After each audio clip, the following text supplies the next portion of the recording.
नमस्कार साथियों, मैं असगर खान स्वागत करता हूं आप सभी का असगर जी के ऑफिशियल यूट्यूब चैनल में। साथियों, आज है 1 फरवरी, ठीक है। आज है 1 फरवरी 2026 और साथियों 1 फरवरी 2026 के जितने भी महत्वपूर्ण प्रश्न बनेंगे आज हम इस वीडियो में कवर करने वाले हैं। तो साथियों, आज का सेशन स्टार्ट करने से पहले अगर आपने हमारे यूट्यूब चैनल को सब्सक्राइब नहीं किया है तो साथियों सब्सक्राइब जरूर करें और बेल आइकन को प्रेस कर दें ताकि कोई भी महत्वपूर्ण वीडियो हमारी मिस ना हो पाए, ठीक है। चलिए, आज का हमारा महत्वपूर्ण प्रश्न क्या है, ध्यान दीजिएगा। आज का साथियों हमारा ये रिवीजन क्वेश्चन है, ठीक है, याद रखिएगा। तो रिवीजन क्वेश्चन में डेली में आपसे एक रिवीजन क्वेश्चन पूछता हूँ जो आपको कमेंट बॉक्स में बताना होता है, ठीक है। चलिए, हाल ही में किस राज्य के जंगलों में एक दुर्लभ मरु मशरूम प्रजाति की खोज की गई है जो अपनी खास जैविक और औषधि विशेषताओं के कारण चर्चा में रही है। तो इसका आंसर आप लोग कमेंट बॉक्स में बताएंगे साथियों, ठीक है। चलिए, आज का हमारा पहला प्रश्न क्या है, ध्यान दीजिएगा। आज का हमारा पहला प्रश्न है साथियों, हाल ही में एविएशन इकोसिस्टम को बढ़ावा देने के लिए किस राज्य को राष्ट्रीय स्तर पर सर्वश्रेष्ठ राज्य का पुरस्कार प्रदान किया गया है? तो किसको किया गया साथियों? उत्तराखंड को, यानी कि ऑप्शन बी इसका राइट आंसर हो जाएगा, ठीक है। उत्तराखंड राज्य ने हवाई संपर्क, छोटे हवाई अड्डों के विकास हेतु सेवा और पर्यटन को जोड़ने वाली विमान नीतियों को उल्लेखनीय प्रगति की ओर, इसी कारण इसे एविएशन इकोसिस्टम को मजबूत करने के लिए राष्ट्रीय पुरस्कार से सम्मानित किया गया है, ठीक है, जो राज्य के आर्थिक और पर्यटन विकास में सहयोग है, ठीक है, याद रखिएगा। ऑप्शन बी इसका राइट आंसर हो जाएगा, याद रखिएगा, ठीक है। साथियों, उत्तराखंड के वर्तमान जो मुख्यमंत्री है श्री पुष्पकार सिंह जी धामी हैं, याद रखिएगा, ठीक है। और वहाँ के जो राज्यपाल हैं उत्तराखंड राज्य के, वो कौन है? लेफ्टिनेंट जनरल गुरमीत सिंह सेवानिवृत्ति हैं। पहले लेफ्टिनेंट कर्नल थे लेकिन अभी वर्तमान में वो राज्यपाल हैं उत्तराखंड के, ठीक है, याद रखिएगा। साथियों, जो उत्तराखंड की राजधानी है वो कौन सी है साथियों? शीतकालीन, तो देहरादून है, ठीक है। उत्तराखंड की जो राजधानी है वो देहरादून है, याद रखिएगा। चलिए, ऑप्शन बी इसका राइट आंसर हो जाएगा, ठीक है, याद रखिएगा। ऑप्शन बी इसका राइट आंसर हो जाएगा, थोड़ा सा याद रखिएगा, है, ठीक है। चलिए, उत्तराखंड राज्य को पुरस्कार मिला है, ठीक है। चलिए, अगला हमारा प्रश्न क्या कह रहा है साथियों, ध्यान दीजिएगा, ठीक है। अगला प्रश्न है साथियों हमारा, असम सरकार द्वारा हाल ही में प्रारंभ की गई मुख्यमंत्री एती कोली दूती पथ योजना का मूल उद्देश्य क्या है? तो प्यारे साथियों, इसका जो मूल उद्देश्य है वो क्या है? चाय बागवानों को कार्यरत श्रमिकों को 5,000 की सीधी आर्थिक राशि सहायता देना, ठीक है। क्या है? ऑप्शन सी इसका राइट आंसर हो जाए। तो चाय बागानों में कार्यरत श्रमिकों को 5,000 की सीधी आर्थिक सहायता देना है, ठीक है। जो योजना निकली है, क्या निकली है योजना? तो मुख्यमंत्री एती कोली दूती पथ योजना का जो मूल उद्देश्य है वो यही है, चाय बागवानों को कार्यरत श्रमिकों को 5,000 की सीधी आर्थिक सहायता देना है। ऑप्शन सी इसका राइट आंसर हो जाएगा, ठीक है। चलिए साथियों, मुख्यमंत्री एती कोली दूती पथ योजना असम सरकार की एक कल्याणकारी पहल है जिसका उद्देश्य चाय उद्योग से जुड़े श्रमिकों को आर्थिक संबल प्रदान करना है। इसे योजना के अंतर्गत, ठीक है, जो पात्र श्रमिक को है वो 5,000 की एक मुशर्रत सहायता दी जाएगी, मतलब एक 5,000 की राशि की सहायता दी जाएगी, ठीक है, जिससे उनकी आजीविका और सामाजिक सुरक्षा मजबूत होगी, ठीक है। क्या होगी? जिससे उनकी आजीविका और सामाजिक सुरक्षा मजबूत होगी, याद रखिएगा, ठीक है।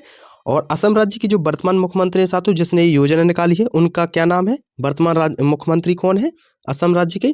तो डॉक्टर हेमंत बिस्वा शर्मा है, ठीक है। कौन है? डॉक्टर हेमंत बिस्वा शर्मा है। और जो असम राज्य के राज्यपाल है साथियों वो कौन है वर्तमान में? तो श्री लक्ष्मण प्रसाद आचार्य हैं, ठीक है, याद रखिएगा। और साथियों, जो असम राज्य की राजधानी वो कौन सी है साथियों? तो देशपुर है, याद रखिएगा, ठीक है। तो असम राज्य दिवस कब मनाया जाता है साथियों? तो 2 दिसंबर को दिवस के रूप में मनाया जाता है, लेकिन 26 जनवरी 1950 को पूर्ण रूप से यह असम राज्य भारत का हिस्सा बना था। 2 सितंबर इसे असम दिवस के रूप में मनाया जाता है, लेकिन 26 जनवरी 1950 को पूर्ण रूप से यह असम राज्य का असम राज्य भारत का हिस्सा बना था, याद रखिएगा थोड़ा सा, ठीक है। ऑप्शन सी इसका राइट आंसर हो जाएगा, याद रखिएगा, ठीक है। ऑप्शन सी इसका राइट आंसर हो जाएगा, याद रखिएगा, ठीक है। चलिए, ऑप्शन सी इसका राइट आंसर हो जाएगा, याद रखें, ऑप्शन सी इसका राइट आंसर हो जाएगा, याद रखिएगा। चलिए, अगला हमारा प्रश्न क्या है साथियों, ध्यान दीजिएगा साथियों। अगला हमारा प्रश्न क्या है, ध्यान दें सभी साथी, ध्यान दें। हाल ही में भारत ने किस राज्य के पारंपरिक जीवित जड़ पुलों को वर्ष 2026-27 की यूनेस्को विश्व धरोहर स्थल मूल्यांकन सूची में शामिल करने के लिए नामांकित किया है? तो भारत ने किस राज्य के पारंपरिक जीवित जड़ पुलों को वर्ष 2026-27 के यूनेस्को विश्व धरोहर स्थल मूल्यांकन सूची में शामिल करने के लिए नामांकित किया है साथियों? तो मेघालय, ठीक है, यानी कि ऑप्शन बी इसका राइट आंसर हो जाएगा साथियों, याद रखिएगा, ठीक है। मेघालय, ऑप्शन बी इसका राइट आंसर हो जाएगा साथियों। मेघालय में जो पाए जाने वाले जीवित जड़ पुल प्राकृतिक संसाधनों से बने अनोखे पुल हैं, जिन्हें पेड़ों की जड़ों से विकसित किया जाता है।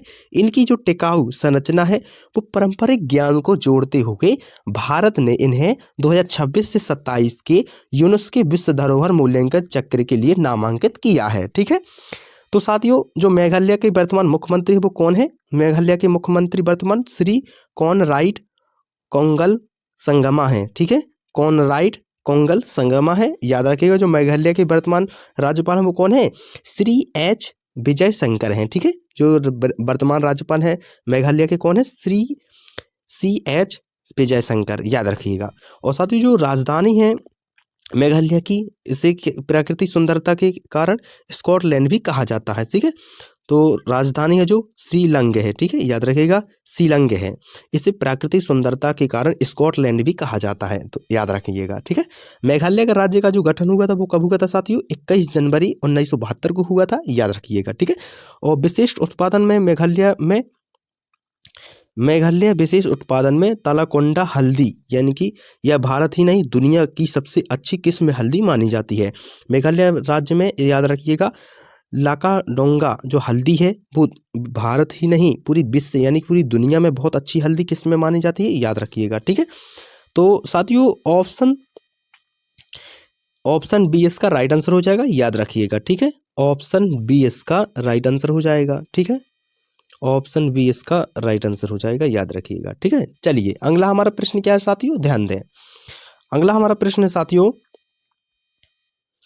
जनवरी 2026 में पश्चिम बंगाल सरकार ने राज्य के कार्यवाहक पुलिस महानिदेशक डीजीपी के रूप में किस वरिष्ठ अधिकारी की नियुक्ति की है? तो साथियों, किसकी नियुक्ति की है अभी हाल ही में पश्चिम बंगाल सरकार ने? तो पीयूष पांडे जी की, ठीक है, याद रखिएगा, पीयूष पांडे जी, ऑप्शन सी इसका राइट आंसर हो जाएगा, याद रखिएगा, ठीक है। तो साथियों, जनवरी 2026 में पश्चिम बंगाल सरकार ने प्रशासनिक निरंतरता बनाए रखने के उद्देश्य से पीयूष पांडे को कार्यवाहक यानी कि डीजीपी यानी कि डायरेक्टर जनरल ऑफ पुलिस नियुक्त किया है। यह नियुक्ति राज्य की कानून व्यवस्था और पुलिस प्रशासन के प्रभावी संचालन को सुनिश्चित करने की दिशा में की गई है, ठीक है। तो थोड़ा सा पीयूष पांडे जी के बारे में जान लीजिए, जिसे हाल ही में यह डीजीपी बनाया गया है। तो पीयूष पांडे जी हैं जो 1993 बैच के पुलिस अधिकारी हैं। कब के हैं? 1993 बैच के पुलिस अधिकारी हैं और ये पश्चिम बंगाल कैडर की हैं, ठीक है। कहाँ के हैं? पश्चिम बंगाल के कैडर के हैं, याद रखिएगा। तो साथियों, डीजीपी बनने से पहले पीयूष पांडे जी की जो कार्य थे वो क्या कर रहे थे? सुरक्षा निदेशक थे। क्या थे? सुरक्षा निदेशक थे। और उनकी जिम्मेदारी मुख्यमंत्री की सुरक्षा थी, ठीक है। उनकी जो जिम्मेदारी थी वो मुख्यमंत्री की सुरक्षा थी, याद रखिएगा। और उनका जो अनुभव है वो क्या है? वो स्पेशल प्रोटेक्शन ग्रुप यानी कि एसपी जो कमांडो होते हैं ना साथियों, जो प्रधानमंत्री की सुरक्षा में होते हैं, उनका यह जो है अधिकारी उनमें मतलब डीजी रह चुके हैं उनके, ठीक है। उनके जो अनुभव है स्पेशल प्रोटेक्शन ग्रुप यानी एसपीजी के रूप में भी सेवा दे चुके हैं, याद रखिएगा। उनके अधिकारी रह चुके हैं, ठीक है। तो उन्होंने जो राजीव कुमार है यानी कि जो अभी डीजीपी जी हाल ही में जो बने हैं वो किन की जगह लेने जा रहे हैं? तो राजीव कुमार जी 1989 बैच के हैं, यानी कि 1989 बैच के IPS अधिकारी हैं। उनका जो कार्यकाल पूरा हुआ है, कब हुआ है? 31 जनवरी को पूरा हुआ है। उनके स्थान पर ही पीयूष पांडे जी को नियुक्त किया गया DGP। ठीक है, कहाँ के? पश्चिम बंगाल के। याद रखिएगा थोड़ा सा, ठीक है, याद रखिएगा। तो साथियों ऑप्शन जो है, ऑप्शन सी इसका राइट आंसर हो जाएगा, याद रखिएगा। ठीक है, ऑप्शन सी इसका राइट आंसर हो जाएगा, ऑप्शन सी इसका राइट आंसर हो जाएगा, याद रखिएगा। ठीक है, चलिए अगला हमारा प्रश्न क्या है साथियों, ध्यान दीजिए। अगला प्रश्न है साथियों हमारा, हाल ही में नागालैंड ने विश्वविद्यालय के वैज्ञानिकों ने कैफ जिले से पौधे की एक नई प्रजाति की पहचान की है। इस नई प्रजाति को क्या नाम दिया गया है? तो साथियों क्या नाम दिया गया है? तो होया नागाएंसिस, होया नागाएंसिस क्या नाम दिया गया है नई प्रजाति का? तो होया नागाएंसिस। याद रखिएगा, ऑप्शन बी इसका राइट आंसर हो जाएगा। तो साथियों नागालैंड विश्वविद्यालय के शोधकर्ताओं ने फेक जिले में पौधों की एक नई प्रजाति की खोज की है, जिसे होया नागाएंसिस नाम दिया गया है। याद रखिएगा थोड़ा सा, यह जो खोज है भारत की जैव विविधता को दर्शाती है। ठीक है, भारत की जैव विविधता को दर्शाती है और वनस्पतिक विज्ञान के क्षेत्र में यह महत्वपूर्ण मानी जा रही है। ठीक है, तो साथियों जो नागालैंड विश्वविद्यालय की स्थापना हुई, साथ ही थोड़ा सा जान लें, जहाँ जो खोज हुई है, तो नागालैंड जो विश्वविद्यालय है उसकी स्थापना कब हुई थी? तो साथियों उसकी स्थापना हुई थी 6 सितंबर 1994 को हुई थी। कब हुई थी? 6 सितंबर 1994 को हुई थी। थोड़ा सा याद रखिएगा। ठीक है, इसी खोज की जो नेतृत्व है साथियों डॉक्टर गायम यम इसका नेतृत्व किया है, यानी कि खोजने में जो सहयोग लीडर हैं वो कौन है? डॉक्टर गयामी यम है। ठीक है, याद रखिएगा, डॉक्टर ज्ञाति यम है, इन जो टीम लीडर हैं, इन्हीं ने इसमें सहयोग किया है, जो नागालैंड विश्वविद्यालय की वानिकी विभाग में एक सहायक प्रोफेसर में है वर्तमान में अभी। ठीक है, क्या है? तो नागालैंड की विश्वविद्यालय में अभी वानिकी विभाग में सहायक प्रोफेसर के पद पर हैं अभी वर्तमान में। ठीक है, याद रखिएगा। साथियों यह नागालैंड के फेक जिले के कैजा कैनो गांव के पास खोजी गई है। जो है या नागाएंसिस है वो कहाँ खोजी गई है? तो नागालैंड के फेक जिले के खेजा खेनो गांव में पास खोजी गई, याद रखिएगा। तो साथियों ऑप्शन जो है, ऑप्शन बी इसका राइट आंसर हो जाएगा, याद रखिएगा। ठीक है, ऑप्शन बी इसका राइट आंसर हो जाएगा, याद रखिएगा। चलिए अगला हमारा प्रश्न क्या है, ध्यान दें, ऑप्शन बी इसका राइट आंसर हो जाएगा। अगला हमारा प्रश्न है साथियों, ध्यान दीजिएगा थोड़ा सा। जनवरी 2026 के प्रधानमंत्री नरेंद्र मोदी ने स्ट्रीम वेंडर्स को आर्थिक सुविधा प्रदान करने हेतु PM स्वनिधि क्रेडिट कार्ड का शुभारंभ किस शहर से किया है? तो किस शहर से किया साथियों? तिरुवनंतपुरम केरल से। ठीक है, याद रखिएगा, ऑप्शन बी इसका राइट आंसर हो जाएगा। तो साथियों PM स्वनिधि क्रेडिट कार्ड योजना का उद्देश्य है स्ट्रीट वेंडर्स को औपचारिक वित्तीय प्रणाली से जोड़ना है। ठीक है, जनवरी 2026 में इसका प्रारंभ तिरुवनंतपुरम से किया गया था, जिससे छोटे व्यापारियों को आसान ऋण यानी कि राशि, डिजिटल लेन देन और आत्मनिर्भर को बढ़ावा मिल सके। ठीक है, तो साथ ही जो PM स्वनिधि क्रेडिट कार्ड योजना है सबसे पहले 1 जून 2020 में लागू की गई थी। कब की गई थी PM स्वनिधि योजना? तो 1 जून 2020 को लागू की गई थी। इस योजना का जो उद्देश्य है वो क्या था? कोविड-19 में लॉकडाउन में प्रभावित हुए छोटे व्यापारी को दोबारा से मजबूत व्यापार करने के लिए यह योजना लागू की गई थी, ताकि वह अपना छोटा व्यवसाय दोबारा खड़ा कर सके और आगे बढ़े और विकास की ओर बढ़े। और इस योजना से उनको सरलता से एक राशि मिल जाती थी, जिससे भी अपने धंधा पानी या जो भी व्यवसाय है वो दोबारा से खड़ा कर सके। जी किसने चलाई थी? तो प्रधानमंत्री जी ने चलाई थी। ठीक है, PM स्वनिधि क्रेडिट कार्ड योजना है। ठीक है, याद रखिएगा। चलिए तो थोड़ा सा इसके बारे में और भी समझ लीजिएगा। तो इस योजना का जो यह आवासन और शहरी कार्य मंत्री की एक केंद्रीय योजना है। किसकी योजना रही है? तो आवासन और शहरी कार्य मंत्रालय की एक केंद्रीय योजना है। इसकी जो प्रारंभिक ऋण है, जो प्रारंभिक मतलब ऋण में है वो 10,000 तय की गई है। 10,000 आपको फर्स्ट में मिलेंगे और आप सही समय पर चुकाने पर 20,000 और इसके बाद 50,000 तक राशि आपको मिल सकती है। ठीक है, तो इस योजना को सरकार ने 31 मार्च 2030 तक और कर दिया है, भविष्य में से 31 मार्च 2030 तक और कर दिया है। ठीक है, याद रखिएगा। तो साथियों इसका जो राइट आंसर हो जाएगा वो हो जाएगा ऑप्शन नंबर बी। ठीक है, ऑप्शन बी इसका राइट आंसर हो जाएगा साथियों, याद रखिएगा। ठीक है, केरल, तिरुवनंतपुरम केरल में का लॉन्च की गई है, याद रखिएगा। ऑप्शन बी इसका राइट आंसर हो जाएगा। चलिए अगला हमारा प्रश्न क्या है साथियों, ध्यान दें साथियों। हाल ही में बच्चों और युवाओं पर केंद्रित स्माइल इंटरनेशनल फिल्म फेस्टिवल का 12वां संस्करण किस शहर में आयोजित किया गया है? तो साथियों किस शहर में किया गया है? तो नई दिल्ली में। ठीक है, याद रखिएगा। ऑप्शन सी इसका राइट आंसर हो जाएगा साथियों। स्माइल इंटरनेशनल फिल्म फेस्टिवल बच्चों और युवाओं के लिए सामाजिक, शैक्षणिक और प्रेरणादायक फिल्मों को मंच प्रदान करता है। इसका जो उद्देश्य है 12वां संस्करण का नई दिल्ली में आयोजित किया गया है। कहाँ पर किया गया है? नई दिल्ली में आयोजित किया गया है। जिसका उद्देश्य रचनात्मक सोच, सकारात्मक सोच, मानवीय मूल्यों और सामाजिक जागरूकता को बढ़ावा देना। ठीक है, उन जो फिल्में होती हैं प्रेरणादायक, उनसे प्रेरणा लेना। ठीक है, तो साथियों जो पहला संस्करण है smile international film festival for children and youth का जो पहला संस्करण है 2015 में मनाया गया था। सबसे पहले कब मनाया गया था स्माइल इंटरनेशनल फिल्म यूथ? तो संस्करण 2015 में मनाया गया था। इसका उद्घाटन 21 दिसंबर 2015 को नई दिल्ली के श्री कोट ऑडिटोरियम में हुआ था। कब हुआ था? 21 दिसंबर 2015 को नई दिल्ली के श्री कोट ऑडिटोरियम में हुआ था। याद रखिएगा, थोड़ा सा हुआ था। ठीक है, तो साथियों इसका जो राइट आंसर हो जाएगा वो हो जाएगा ऑप्शन सी। अभी फिलहाल अभी कहाँ फेस्टिवल 12 संस्करण मनाया जा रहा है? तो नई दिल्ली में मनाया जा रहा है। याद रखिएगा, ऑप्शन सी इसका राइट आंसर हो जाएगा। ठीक है, ऑप्शन सी इसका राइट आंसर हो जाएगा। चलिए अगला हमारा प्रश्न क्या है साथियों, ध्यान दें। जनवरी 2026 में महाराष्ट्र के उप मुख्यमंत्री का बारामती में विमान दुर्घटना में निधन हुआ है, वे कौन थे? तो अजीत पवार थे। ठीक है, अजीत पवार थे। हाल ही में उनका भी निधन हो गया है हेलीकॉप्टर क्रैश के कारण। ये बहुत ही दुखित घटना है। तो जो वो कौन थे?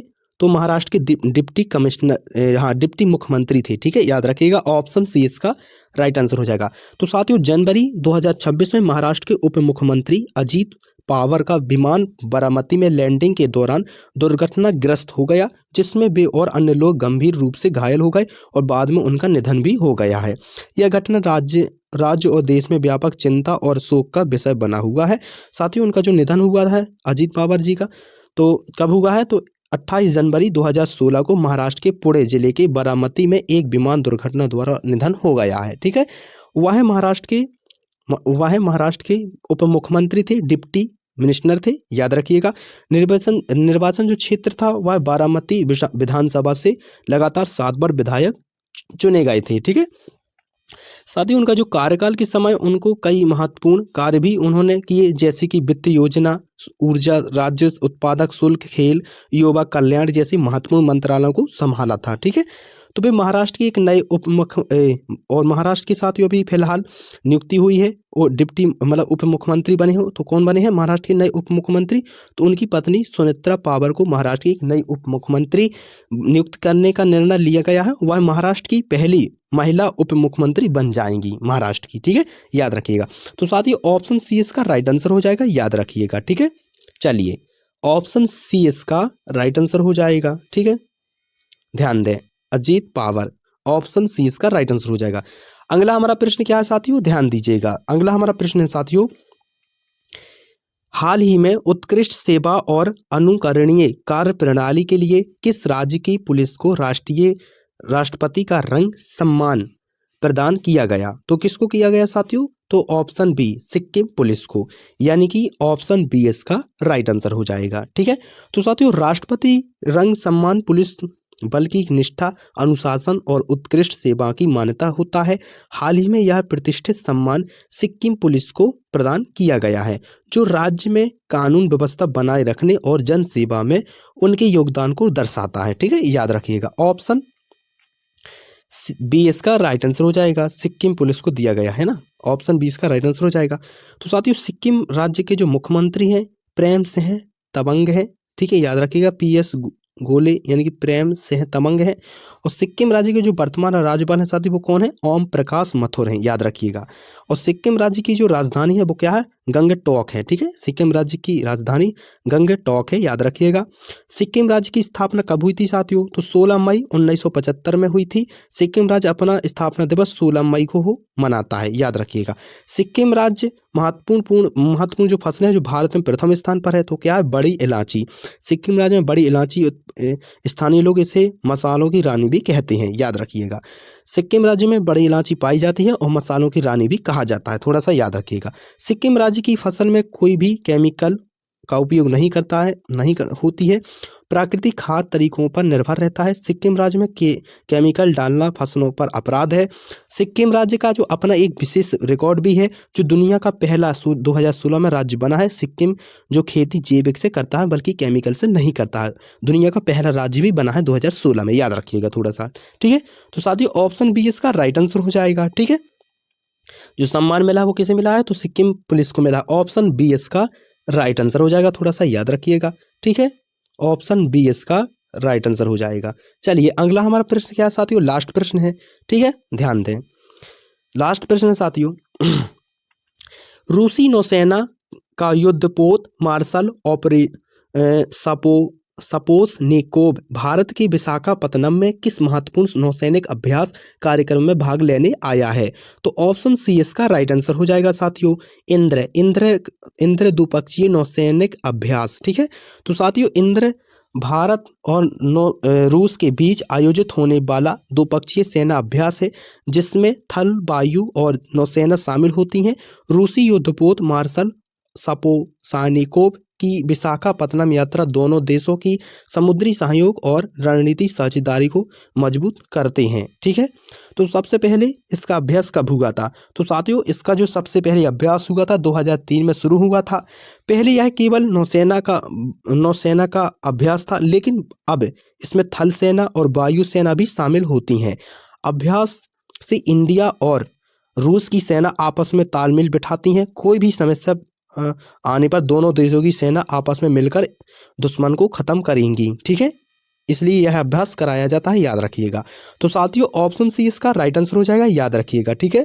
ऑप्शन सी जो उस अभ्यास होना है वो कौन सा अभ्यास होना है? थोड़ा सा नाम उसका बताइए। तो इंद्र है नाम, ठीक है। द्विपक्षीय सैनिक अभ्यास, इंद्र द्विपक्षीय नौसेना अभ्यास। ऑप्शन सी इसका राइट आंसर हो जाएगा, थोड़ा सा याद रखिएगा, ठीक है। ऑप्शन सी इसका राइट आंसर हो जाएगा, याद रखिएगा। साथियों ये थे आज के महत्वपूर्ण करंट अफेयर के मोस्ट इंपोर्टेंट 1 फरवरी के, जो आपकी परीक्षाओं में पूछे जा सकते हैं। साथियों अगर आप वीडियो आज का अच्छा लगा हो तो वीडियो को लाइक कर दें, चैनल को सब्सक्राइब कर दें और वीडियो को शेयर जरूर कर दें। बने रहिए हमारे यूट्यूब चैनल में। मिलते हैं अगले करंट अफेयर की सेशन पर। धन्यवाद।